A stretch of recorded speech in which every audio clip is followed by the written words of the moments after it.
are you doing? You all right? Yeah, great. Thanks very much for having me. It's a pleasure, it's a pleasure. It's a great documentary. Well, yeah, thanks very much. I've got to admit that I'm a little bit dwarfed by some of the stuff that I've seen earlier this evening. It's been incredible, and it's turned out to be a really good event. Fantastic, that's great.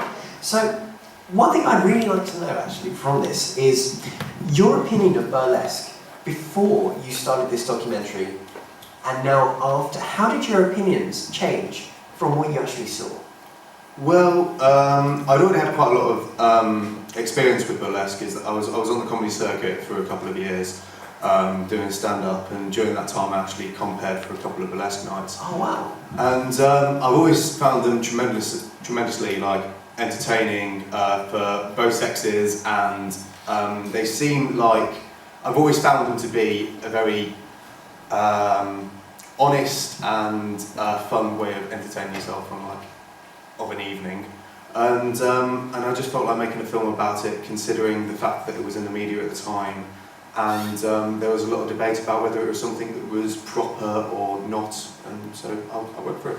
Brilliant, brilliant. So you say you're in the comedy circuit for quite a while. How did that start, and how did it develop into film?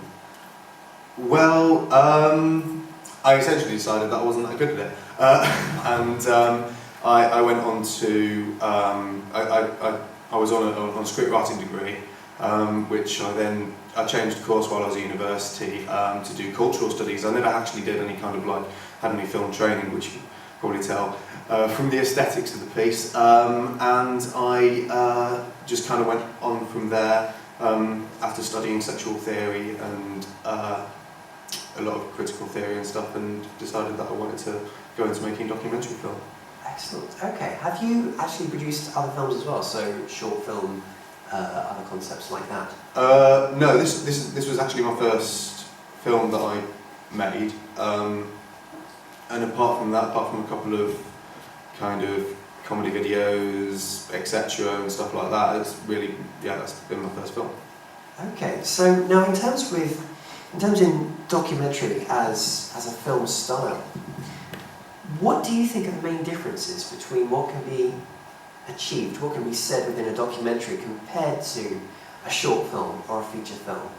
Where lie the differences, and how can you use documentary in a different way?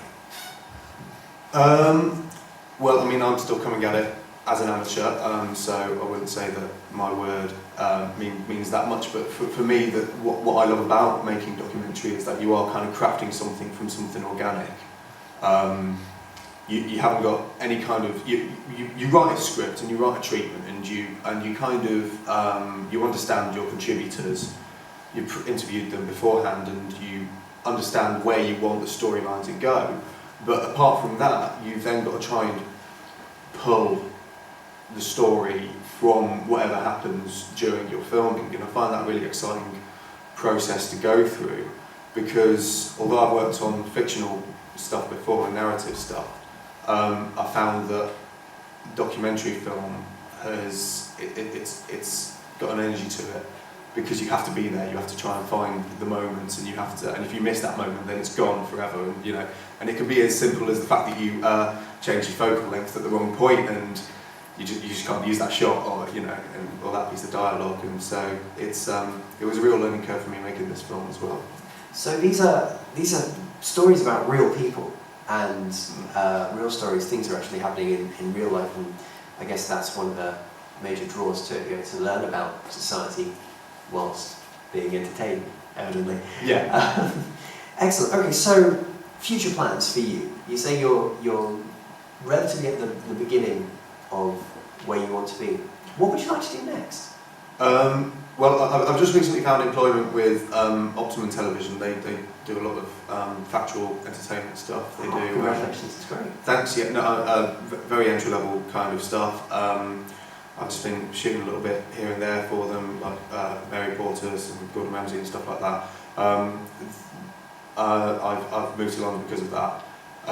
Now I plan to go back to freelancing, and I'm looking into just trying to find the next storyline, and hoping to pursue that independently now, and try and get my next film started up, really.